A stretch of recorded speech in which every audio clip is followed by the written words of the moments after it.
folks. This is Mayim Bialik, actor, PhD scientist, researcher, and your favorite person. Today, I'm here to talk to you about video games and science, and how we can grab both by their necks and make them kiss, consensually.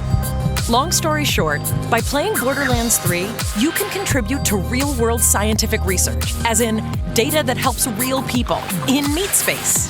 Speaking of meat, did you know that more than half the cells in our bodies are alien? Only 43% of our cells are of human origin. The rest belong to foreign microbes. These microbes have a massive impact on our body's health.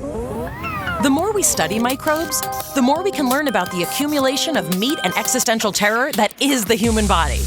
These microbes are made up of DNA, just like us.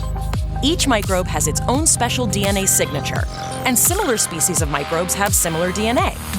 If we could sequence all the different species of microbes found in the human body, which, remember, make up more than half of the cells in our body, we'd learn a ton about ourselves. To that end, the Microsetta Initiative collected tens of thousands of samples of, to use the scientific term, doo-doo.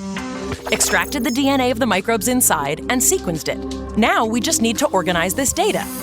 Unfortunately, though computers excel at certain tasks like crunching numbers or tracking down specific pornography, they're not so good at organizing DNA information. See, different species of microbes have similar but not quite identical DNA. That means mapping their sequences can be kind of ambiguous. The computer makes lots of small mistakes that can corrupt downstream analysis. Which brings us back to video games!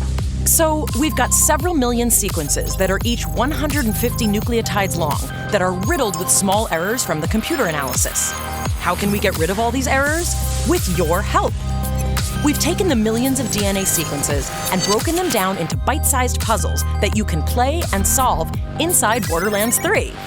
And try not to think about the fact that the DNA came from human excrement when I use phrases like bite-sized. By playing Borderlands Science inside Borderlands 3, you'll be directly helping our scientists organize and compare this dung data. The game is simple. You'll be confronted with different strands of DNA, each made up of individual tiles. It's your job to place as many of these tiles as possible in their appropriate row while matching the colors. It's not always possible to line everything up perfectly, but that's okay. By playing the game and matching the sequences, you'll also be identifying the errors in our computer analysis and helping scientists across the planet build a better algorithm for the future. And since all this research is open access, the entire scientific community will benefit from it. This research could directly lead to a universal catalog of all known microbes, which could lead to new breakthroughs in food, medicine, exercise. The sky's the limit. And it all starts with you playing a video game. But if the pursuit of knowledge isn't enough of an encouragement to sort through virtual butt microbes, then fear not. Playing Borderlands Science earns you in-game currency you can spend on booster items for your characters. Oh, and this is all totally free. Just activate the Borderlands Science machine on Sanctuary 3 and sort some gut microbes.